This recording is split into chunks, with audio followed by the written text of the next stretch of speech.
Итак, разработчики, смотрите, это читеры. Вот первый читер, вот вы видите его ID. Вот, ну и там второй читер.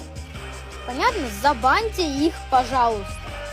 Они мне мешают играть, я, блядь, чуть ли не плачу, нахуй. За ебаных софтов, блядь, вы разработчики тупые, сука, что вы там